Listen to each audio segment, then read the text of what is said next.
So మొన్న టెర్రరిస్టులు చేసిన దాడిని ఏ విధంగా చూస్తారు? ఫస్ట్ ఆఫ్ ఆల్ ఇది ఒక అమానవీయమైన చర్య.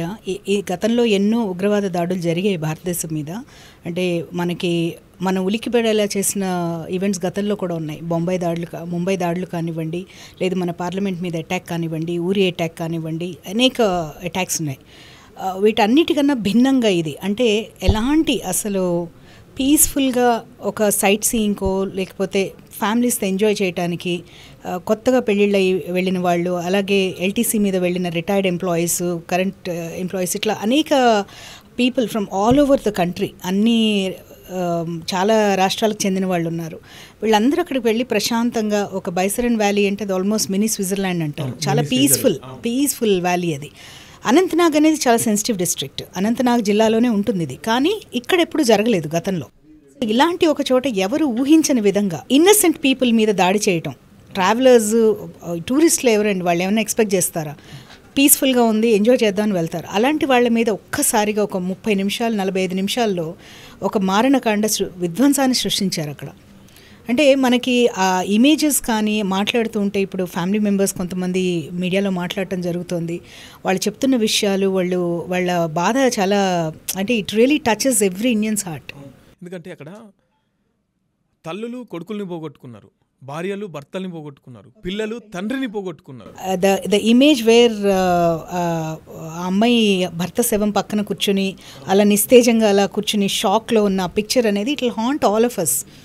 ఎట్లయితే మనకి కొన్ని మనకి గుర్తుండిపోతాయి ఫర్ ఎవర్. ఒక 2 రోజుల ముందు పెళ్ళి అయింది, అక్కడికి వెళ్ళిన 4 days టు బి ప్రిసైజ్, అక్కడ ఉన్నారు వాళ్ళు. తర్వాత వెంటనే మళ్ళీ శవంగా ఇంటికి వచ్చినటువంటి పరిస్థితి. అసలు దాని దారుణమైన విషయం అంటే మన కళ్ళ ముందు మనకి చాలా ముఖ్యమైన వ్యక్తులు, తండ్రి కానీ, భర్త కానీ, సోదరుడు కానీ, తల్లి కానీ, ఎవరైనా కూడా మన కళ్ళ ముందు అలా పోగొట్టుకోవటం అనేది that's really something that they cannot forget. And మనం కూడా మర్చిపోలేము అలాంటి ఈవెంట్స్ కూడా. ఈ విషయాన్ని గుర్తు చేస్తూ బాధపడుతూనే ఒక తెలియనటువంటి ఉద్వేదం, తెలియనటువంటి కోపం, తెలియనటువంటి ఇది వస్తుంది కదా. అసలు దీని వెనుక ఏం జరిగి ఉంటుంది? చాలా డీటెయిల్స్ ఇప్పుడు మాధ్యమాల ద్వారా ఆల్రెడీ చాలా వరకు తెలిసింది మనకి. ఒక 4 ఉగ్రవాదులు probably with the help of the locals help లేనిదే ఇలాంటిది ప్లాన్ చేయడం కూడా వాళ్ళకి కష్టమే ఎప్పుడైనా కూడా. ఎందుకంటే ఇదేదో బార్డర్ పక్కనే జరిగిన విషయం కాదు. ఇది బార్డర్ నుంచి ఆల్మోస్ట్ 300 కిలోమీటర్స్. ఈ టెరైన్ కూడా ఈ వ్యాలీ దగ్గరికి రీచ్ అవ్వడానికి వాళ్ళు గుర్రాల మీదో గాడిదల మీదో రావాలి అక్కడికి తీసుకురావాలి. సో డెఫినెట్గా అక్కడ లోకల్ వాళ్ళ హెల్ప్ లేనిదే అక్కడికి రీచ్ అవ్వలేరు వాళ్ళు. లోకల్ వాళ్ళు ఎవరైనా ఇంతమంది కొత్త వాళ్ళు వస్తున్నప్పుడు, అందులో వెపన్స్ అవి తీసుకొని వస్తున్నప్పుడు డెఫినెట్గా వాళ్ళకి తెలుస్తుంది ఎందుకు వస్తున్నారు అనేది. లేదు, వాళ్ళ పక్కనున్న అడవుల్లోనే దాక్కొని ఉండాలి. అంటే ముందే వచ్చేసి అడవుల దగ్గరికి నెమ్మదిగా వాళ్ళ సామాగ్రి అంతా ఒక దగ్గరికి చేర్చుకొని ఒక్కసారిగా విరుచుకుపడి ఉండాలి. ఏదైనా సరే లోకల్ వాళ్ళు చెప్పకపోతే, వాళ్ళ ఇన్ఫర్మేషన్ ఇవ్వకపోతే ఇది జరిగే అవకాశం లేదు. దీనికి వెనకాల దీనికి ప్రేరేపించిందంతా కూడా పాక్ సైన్యం అని నేను భావిస్తున్నాను. ఎందుకంటే ఇప్పటి పాక్ సైన్యాధికారి ఎవరైతే ఉన్నాడో గతంలో ఐసిస్ హెడ్ అతను. వెరీ రీసెంట్లీ మనందరికీ తెలుసు, ఆయన ఎన్ఆర్ఐ కమ్యూనిటీని ఉద్దేశించి, పాకిస్తాన్ ఎన్ఆర్ఐ కమ్యూనిటీని ఉద్దేశించి కొన్ని అగ్రెసివ్ కామెంట్స్ చేయడం జరిగింది. జగ్యులర్ వెయిన్ లాంటిది కాశ్మీర్ మేము వదులుకోలేము, దాని మీద ఎప్పటికీ మా ప్రేమ చావదు. ఎస్, 2 nations థియరీని ఎండోస్ చేసుకుంటూ అతను చాలా అగ్రెసివ్ ఇది ఇచ్చాడు. సో ఇవన్నీ మనం చూసుకుంటే, అలాగే ఈ సైఫుల్లా ఎవరైతే ఈ పర్టికులర్ అటాక్ని క్లెయిమ్ చేస్తున్నారో, టిఆర్ఎఫ్ అనే సంస్థ, లష్కర్ తోయబా సంస్థ ఆఫ్ షూట్ ఇది. సో ఇతను వెరీ రీసెంట్లీ ఫిబ్రవరి మంత్లో అక్కడ ఒక మీటింగ్ జరిగి, అది కూడా పాక్ ఆర్మీ ఆఫీసర్స్తో అతనికి, అంటే హై లెవెల్ ఆఫీషియల్స్ అందరితో అతను ఒక మీటింగ్లో పాల్గొన్నాడని, ఆ మీటింగ్లో అతను ప్రామిస్ చేశాడని, అంటే we'll escalate all the terrorist activities and next February 2026 లోపల కాశ్మీర్ మనది అవుతుంది అని ఒక ప్రామిస్ చేసి వచ్చాడనేది ఇప్పుడు మాధ్యమాల్లో వినిపిస్తున్న వార్తలు అవి. సో డెఫినెట్గా దీని ప్లానింగ్ అంతా జరిగింది పాకిస్తాన్లో, అందులో డౌట్ ఏమీ లేదు. అంటే వాళ్ళకి కావాల్సిన లాజిస్టిక్ సపోర్ట్ అదంతా ఇచ్చింది కూడా వాళ్ళ అంటే ప్లానింగ్ కానివ్వండి, ట్రైనింగ్ కానివ్వండి, వాళ్ళకి కావాల్సిన అమ్యునిషన్, అంటే ఆర్మ్స్ అండ్ అమ్యునిషన్ కానివ్వండి, ఫైనాన్షియల్ సప్లై, ఇదంతా వాళ్ళు ఇచ్చారు. బట్ ఇన్ఫర్మేషన్ ఇక్కడ ఎవరు వచ్చారు, ఏంటి, ఏ హోటల్స్లో ఉన్నారు, ఎక్కడ ఉన్నారు. ఎందుకంటే మనం ఈ అటాక్ జరిగిన తర్వాత కొంతమంది ఫ్యామిలీ మెంబర్స్ చెప్తున్నారు, మమ్మల్ని అడిగారు మీరు ఫలానానే కదా అని అడిగారట. ఇక్కడ నుంచి హైదరాబాద్ నుంచి ఒక ఐబీలో పనిచేస్తున్న ఆఫీసర్ వెళ్ళినప్పుడు అక్కడ అతన్ని షూట్ డౌన్ చేసే ముందు అతన్ని అడిగారట. అతను ఏం మాట్లాడకపోతే అతని పాకెట్లోంచి ఐడి కార్డ్ తీసుకొని కన్ఫర్మ్ చేసుకొని మరీ కాల్చారు. సో డెఫినెట్లీ దీంట్లో అడ్మిరల్ ఉన్నారు, ఆర్మీకి సంబంధించిన వ్యక్తులు ఉన్నారు, అంటే ఐబీకి సంబంధించిన ఆఫీసర్స్ ఉన్నారు. So that definitely new at least the identity of some people if not all. అట్లాగే ఇద్దరు ఫారినర్స్ ఉన్నారు దీంట్లో. సో ఐడెంటిటీ తెలుసుకొనే కాల్చారు వాళ్ళు. అది కూడా అడిగి మీరు హిందువా కాదా అని తెలుసుకొని మరీ చంపారు. And I'm not going to shy away from saying that this is completely an Islamic terrorist attack. Okay madam, ఇప్పుడు పాకిస్తాన్ ఆర్మీ చీఫ్ అంత బహిరంగంగా మాట్లాడిండు. ఇక్కడ ఉగ్రవాది సంస్థ నాయకుడు అతను ఓపెన్గా మాట్లాడిండు. ఇంత ఓపెన్గా వీళ్ళు మాట్లాడుతున్న తర్వాత ఇక్కడ ఇంటెలిజెన్స్ వ్యవస్థ ఎందుకు ఇక్కడ అంతా పటిదిష్టం చేయలేదు, ఎందుకు వీళ్ళు అలర్ట్గా లేకపోయారు? ఒకటండి, ఇక్కడ వన్ థింగ్ ఈజ్ డెఫినెట్గా ఎక్కడో కొంత ఫెయిల్యూర్ అన్నమాట వాస్తవం.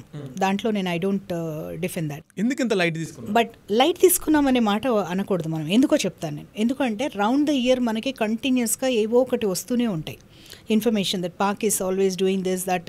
పాకిస్తాన్ అనే కాదు, ఎప్పుడైనా when you're monitoring national security చాలా ఇన్ఫర్మేషన్ వస్తూనే ఉంటుంది. ఆ వస్తున్న ఇన్ఫర్మేషన్ పాస్ చేస్తూనే ఉంటారు, స్టేట్స్కి పాస్ చేస్తారు. ఇప్పుడు గతంలో రాష్ట్రపతి పాలన ఉంది అంటిల్ వెరీ రీసెంట్లీ. ఇప్పుడు ఎలక్షన్స్ జరిగాయి, అక్కడ ప్రజాప్రభుత్వం ఫామ్ అయింది ఒమర్ అబ్దుల్లా గారి నాయకత్వంలో.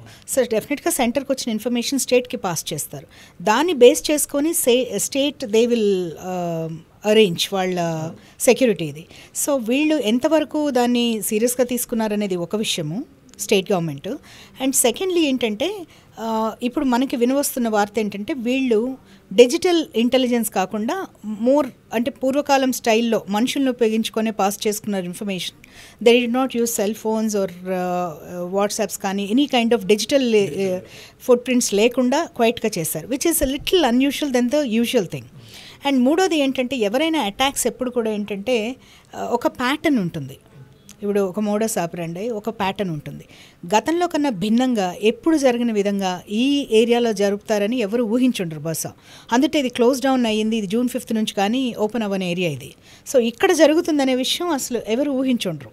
అందుకే ఇప్పుడు మీరు when you talk to the family members who lost their loved ones, వాళ్ళు చెప్తున్నది ఏంటి, మేము ఎక్కడికి వెళ్ళినా కూడా మాకు అన్ని చోట్ల కూడా పోలీసులు కానీ మిలిటరీ వాళ్ళు కానీ ఆపి మమ్మల్ని అడుగుతూ ఉన్నారు, వి ఫెల్ట్ వెరీ సేఫ్ అన్ని చోట్ల, ఇక్కడే ఎవరు లేరు అన్నారు. సో ఇక్కడ ఏంటి అంటే మనకి కొట్టొచ్చేట్టు కనిపించేది ఏంటి అంటే ఇక్కడ పకడ్బందీ ప్లాన్గా జరిగింది. June 5th వరకు ఓపెన్ కాని ఒక ప్లేస్ ఇది. June 5th it was supposed to be open for the travellers. టూరిస్టులు అప్పటి వరకు అక్కడికి వెళ్ళే ఇది లేదు. బట్ అలాంటి చోట ఎవరు ఆథరైజ్ చేసి అది ఓపెన్ చేశారు? ఓపెన్ చేసినప్పుడు సెక్యూరిటీ వాళ్ళకి ఇన్ఫార్మ్ చేశారా? ఇప్పుడు unless A place is open security వాళ్ళు అక్కడికి రారు కదా. ఇప్పుడు క్లోజ్డ్ ఇది ఉంది అనుకోండి, అక్కడ ఎందుకు వెళ్ళి కాపలాగా వస్తారు? చెయ్యరు కదా. మనం ఓపెన్ చేస్తున్న ఇన్ఫర్మేషన్ ఇస్తే ఎస్ ఇక్కడికి వస్తారు అనుకుంటే కదా ఇచ్చేసేది. అలాంటి ప్లేస్లో క్లోజ్ డౌన్ అయిన ప్లేస్లో షాపులు ఎందుకు పెట్టారు? ఆ షాపులు పెట్టిన వాళ్ళందరూ, ఆ చిన్న చిన్న వ్యాపారులందరూ వాళ్ళు ఎక్కడికి వెళ్ళిపోయారు? ఇన్సిడెంట్ జరగగానే ఎవరు లేరు అక్కడ. మీరు మాధ్యమాల్లో మీరు ప్రతి ఛానల్ వాళ్ళు వెళ్ళి అక్కడ చూస్తున్నారు ఆ విషయం. సో వీళ్ళందరూ ఎక్కడికి వెళ్ళిపోయారు అంటే మనకి ఏంటంటే అన్ఫార్చునేట్లీ ఏంటంటే మనకి కాశ్మీర్లో చాలామంది శాంతిని కోరుకునే వాళ్ళు ఉన్నారు. 90% శాంతిని కోరుకునే వాళ్ళే ఉంటారు.